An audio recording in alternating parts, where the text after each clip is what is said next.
అదే RTV app వార్తల్ని క్షణాల్లో చదివే అవకాశం ఉంటుంది. ఒక న్యూస్ పేపర్, ఒక టెలివిజన్ ఛానల్ మీ చేతుల్లో ఎప్పుడూ ఉంటాయి. కేవలం 10:30 గంటల్లోనే దాదాపుగా 13.5 సెంటీమీటర్ల వర్షపాతం నమోదైంది గ్రేటర్ హైదరాబాద్ పరిధిలో మొత్తం కూడా.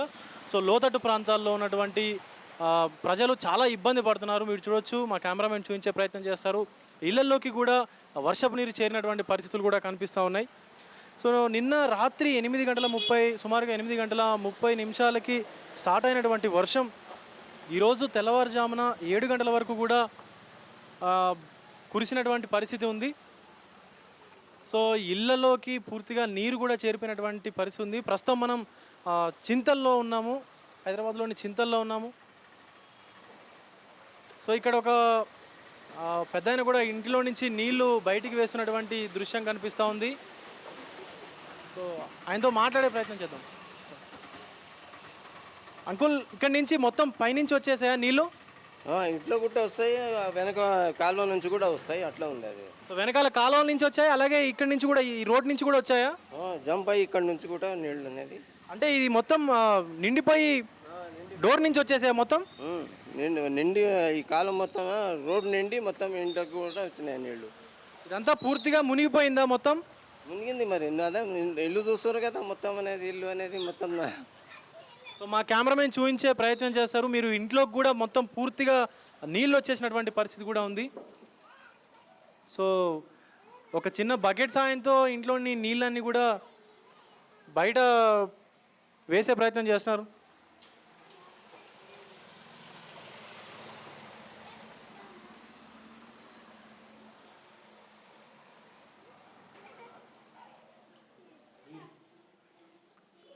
సో మీరు చూడొచ్చు, ఇక్కడ వాళ్ళ సామాగ్రి అంతా కూడా తడిసిపోయినటువంటి పరిస్థితి కనిపిస్తూ ఉంది.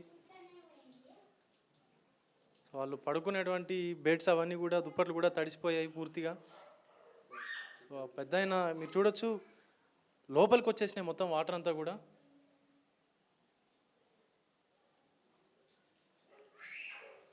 కేవలం ఇది చింతల్లోనే కాదు, హైదరాబాద్లోని చాలా హైదరాబాద్ మొత్తం కూడా చాలా ప్రదేశాల్లో కూడా చాలా దారుణమైనటువంటి పరిస్థితి కూడా ఉంది. సుమారుగా ఇళ్లలోకి నీళ్ళు వచ్చేసినటువంటి పరిస్థితి కూడా ఉంది. దిల్సుఖ్ నగర్, కొత్తపేట, చైతన్యపురి, అలాగే ఈ ఏరియాలో ఉన్నటువంటి గడ్డి అన్నారం, అలాగే వనస్థలిపురం, ఎల్బీ నగర్, బిఎన్ రెడ్డి, ఇలా ఒక్క చోట కాదు, మీర్పేట, అమీర్పేట, హబ్సీగూడ, తార్నాక, ఇలా సిటీ మొత్తం కూడా ఇదే పరిస్థితి నెలకొంది. శివారెడ్డి నగర్లో కూడా పెద్దని చెప్తున్నారు, శివారెడ్డి నగర్లో కూడా ఇదే పరిస్థితి నెలకొన్నటువంటి సిచ్యువేషన్ ఉంది. ఈ వర్షాల కారణంగా జిహెచ్ఎంసీ అధికారులు కూడా ఉద్యోగులకి సెలవులు కూడా రద్దు చేసినటువంటి పరిస్థితి కూడా ఉంది. హైదరాబాద్ వ్యాప్తంగా కుండపోతగా వర్షాలు కురుస్తుండడంతో జిహెచ్ఎంసీ అలాగే జలమండలి ఉన్నతాధికారులు కూడా అప్రమత్తమయ్యారు. ఏజీఎం కూడా అలాగే డీజీఎం వాళ్ళు కూడా మేనేజర్లతో సహా ఎండి అశోక్ రెడ్డి అత్యవసర మీటింగ్ కూడా ఏర్పాటు చేసుకొని ఉద్యోగులకు కేటాయించినటువంటి సెలవులు ఏవైతే ఉన్నాయో ఆ సెలవులను కూడా రద్దు చేసినటువంటి పరిస్థితి ఉంది. సో కలుషిత నీరు కూడా ఈ యొక్క వాటర్ సంపుల్లోకి అలాగే వీటన్నిటిలోకి కూడా కలుషిత నీరు చేరేటువంటి పరిస్థితులు, అవకాశాలు కూడా ఉన్నాయి. కాబట్టి అవి కలుషిత నీరు కూడా జరగకుండా ఉండాలని చెప్పి కూడా ఈ యొక్క అధికారులు సెలవులు కూడా రద్దు చేసినట్టుగా కనిపిస్తూ ఉంది. సో ఈ కలుషిత నీరు కలిసేటువంటి ప్రాంతాల్లో ట్యాంకర్లతో సురక్షితమైనటువంటి నీరుని అందించాలని చెప్పి కూడా అధికారులు, సో జిహెచ్ఎంసీ అధికారులు కూడా ఎట్టి పరిస్థితుల్లో మ్యాన్ హోల్స్ ఎవ్వరూ తెరవకూడదని చెప్పి కూడా ప్రజలకి సూచనలు కూడా చేస్తున్నారు.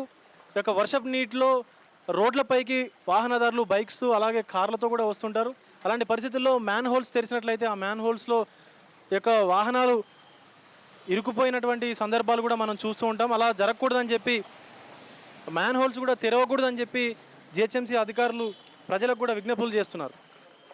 హైదరాబాద్లో చూసుకున్నట్లయితే అత్యధికంగా ఖైరతాబాద్లో 125.5 మిల్లీమీటర్ల వర్షపాతం నమోదైంది. అలాగే ఉప్పల్ పరిధిలో చూసుకున్నట్లయితే ఉప్పల్లో 121.1 మిల్లీమీటర్ల వర్షపాతం నమోదైనట్లుగా కూడా జిహెచ్ఎంసీ పరిధిలో అత్యధికంగా యూసఫ్గూడలో, ఉప్పల్లో, రాజేంద్ర నగర్లో కూడా భారీ వర్షపాతం కురిసినట్లు వాతావరణ శాఖ అధికారులు ప్రకటన చేశారు. సో ప్రస్తుతం మనం దుండిగల్ మున్సిపాలిటీలో ఉన్నాము. ఇక్కడ గండి మైసమ్మ జంక్షన్ వద్ద వర్షపు నీరు ఏదైతే ఉందో రోడ్డు మీదే నిలిచిపోయినటువంటి పరిస్థితి ఉంది. ఆ నీటిని దుండిగల్ మున్సిపాలిటీ సంబంధించినటువంటి అధికారులు కూడా ఎగ్జావేటర్తో తొలగిస్తున్నటువంటి ప్రయత్నం కూడా చేస్తున్నారు. మీరు అక్కడ చూడొచ్చు ఆ డివైడర్ని, రోడ్డుకి మధ్యలో ఉన్నటువంటి డివైడర్ని కూడా తొలగించి ఈ రోడ్డు మీద ఉన్నటువంటి నీటిని అన్నింటినీ కూడా అవతల వైపు పంపించేటువంటి ప్రయత్నం చేస్తున్నారు. సో ఈ యొక్క రోడ్డు పైన వాహనదారులు ఎవరైతే ఉన్నారో తీవ్ర ఇబ్బందులకు కూడా గురవుతున్నటువంటి పరిస్థితి కనిపిస్తూ ఉంది. సో ఇది ప్రధాన రహదారి పైన ఇలా ఉంటే ఇంకా చిన్న చిన్న కూడళ్ళు, చిన్న మార్గాల్లో, చిన్న రోడ్లలో అయితే ఇంకా దారుణమైనటువంటి పరిస్థితి కూడా నెలకొన్నటువంటి సిచ్యువేషన్ కూడా ఉంది. సో ట్రాఫిక్ పోలీసులు కూడా ట్రాఫిక్ని కంట్రోల్ చేస్తూ ఈ యొక్క ఎగ్జావేటర్ పనికి అడ్డంకి లేకుండా కూడా చూస్తున్నారు.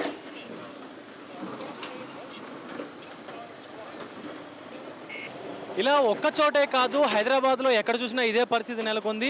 సో జిహెచ్ఎంసీ అధికారులు పాత భవనాలు అలాగే శిథిలావస్థకు చేరినటువంటి ఇళ్లలో కూడా ఎవరు నివసించవద్దని చెప్పి కూడా ప్రజలకు హెచ్చరికలు కూడా జారీ చేసినటువంటి పరిస్థితి కూడా నెలకొంది. సో మీరు చూడొచ్చు అలాగే ఉన్నటువంటి ఆ రోడ్డు పైన ఉన్నటువంటి నీళ్ళలో నుంచే వాహనాలు కూడా వెళ్తున్నటువంటి పరిస్థితి కూడా ఉంది. సో రాగల 2 రోజులు కూడా ఈ యొక్క వర్షాలు కొనసాగే అవకాశం ఉందని చెప్పి కూడా మనకు భారత వాతావరణ శాఖ అలాగే హైదరాబాద్ వాతావరణ కేంద్రం కూడా తెలిపినటువంటి పరిస్థితి ఉంది.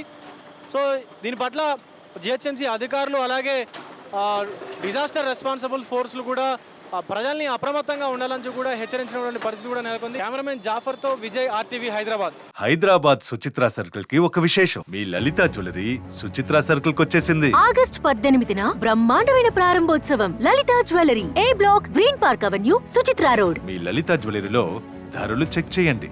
డబ్బులు చాలా చాలా ఆదా చేస్తారు. డబ్బులు ఎవరికి ఊరికే రావు.